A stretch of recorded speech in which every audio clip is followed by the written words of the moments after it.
runway in the whole of Belize. Though no one really expects the Guatemalans to attack, if they did, the airport would be an extremely important target, which is why most of the British force is based here. In all, there are 1,600 British troops in Belize. They say they've got 4 main jobs to do. They call them the 4 Ds. The first D stands for deter. That means to show enough strength to stop anyone even thinking about attacking. These Rapier missiles should be able to shoot down any plane that tried to attack the airport. But it's these Harrier fighters hidden by the side of the runway that will deter any attacker the most. There are 4 of them, belonging to the Royal Air Force and kept ready to fly at all times.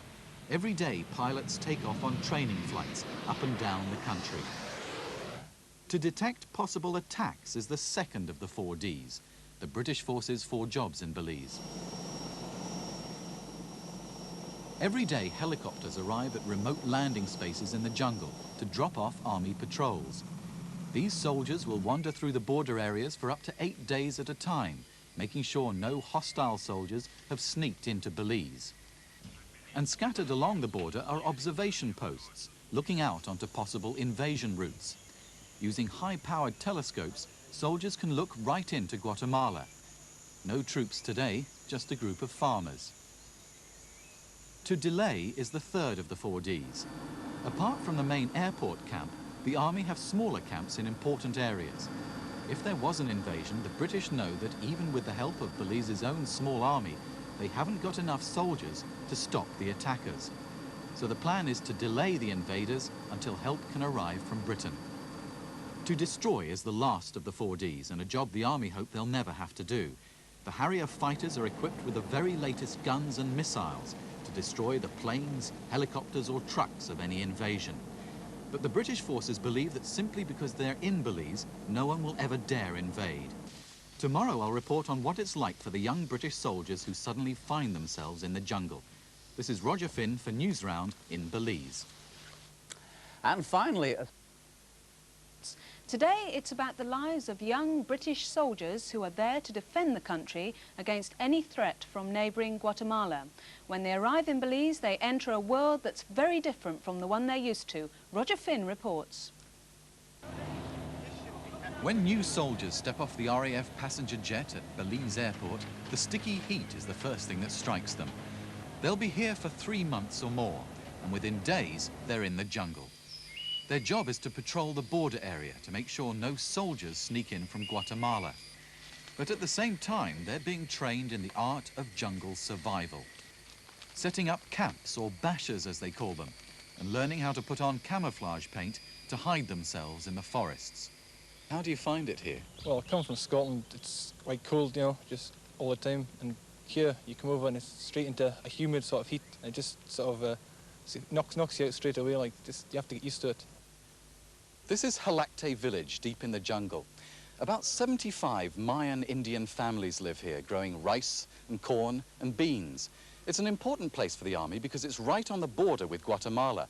And it's also the place where many soldiers first meet the real people of the jungle. Today, this troop of soldiers have a very special visit to make. Off to see a mother and baby whose lives they'd saved. A few weeks before, a Mayan man had come running up to their camp to tell them that his wife was very ill. She was having a baby and desperately needed medical help. The soldiers gave her some treatment, but it was vital she got to a hospital. With no roads nearby and the tracks made muddy by heavy rain, the soldiers had to carry her 3 miles to where an ambulance was waiting. But today, happily, mother and baby Maria are fine. Private Ben Gunn was one of those who helped in the rescue. How close do you think the mother came to dying that night? She was pretty close. She lost a lot of blood. So how do you feel looking at the baby now? A bit of an achievement, you know. Something to be proud of. Yep. What about the people, the Indians that you're meeting out in the jungle? You usually find very knowledgeable people. They know a lot, you know, they can teach us a lot of things. Though most soldiers enjoy Belize, some say they won't be sad to leave. Definitely not. Definitely not. Why? Too many mosquitoes, sandflies, things like that. But it's not all hard work. This is the Army's observation post on an island called Hunting Key. From here they keep a watch on ships from neighbouring countries. The perfect place to escape from the mosquitoes and discomforts of the jungle. This is Roger Finn for News Round in Belize.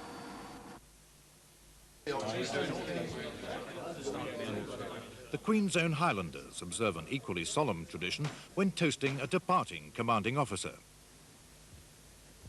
Gentlemen, I propose a toast, Highland Honours, Colonel Peter.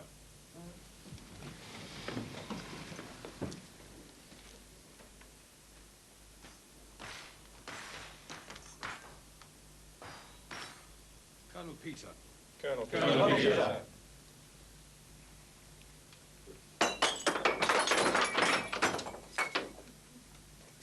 Well, it does save the washing up.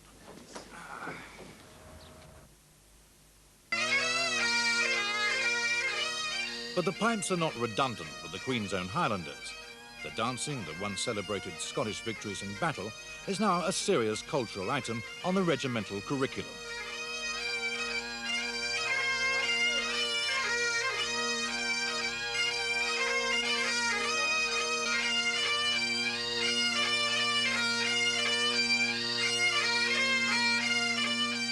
This isn't rehearsal for some knees up in the officers' mess. You come here to get it right. Well, I judge that really not quite ready to pass off the floor and dance at a regimental guest night. I think the problem really, unusually, lies at the beginning of the dance in the strathspey.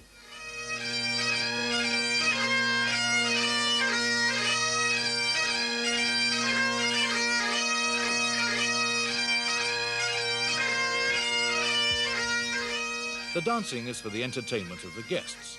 Without exception, British Army regiments are excellent hosts, yet hosts only now coming to terms with the existence of a previously neglected species known as women.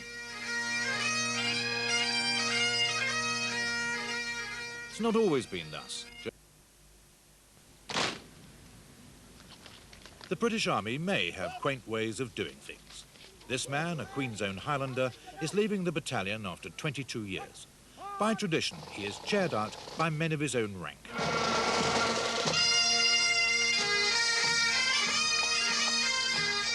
Unlike hundreds of thousands of others, he was not called upon to die for you and me.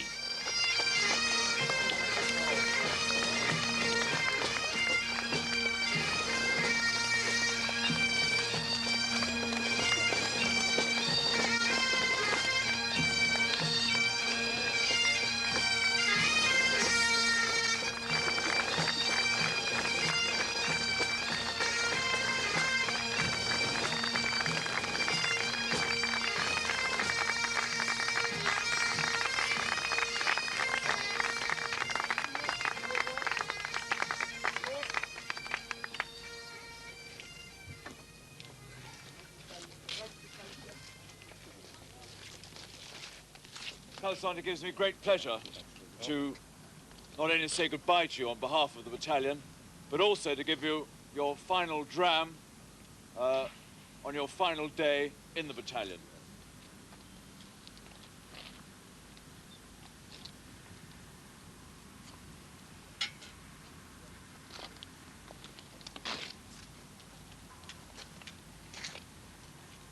Slange. Slange.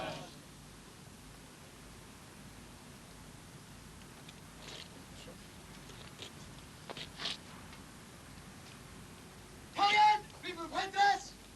3 cheers for Colossal Hunter! Kaput! Hey! Kaput! Hey! Kaput! Hey!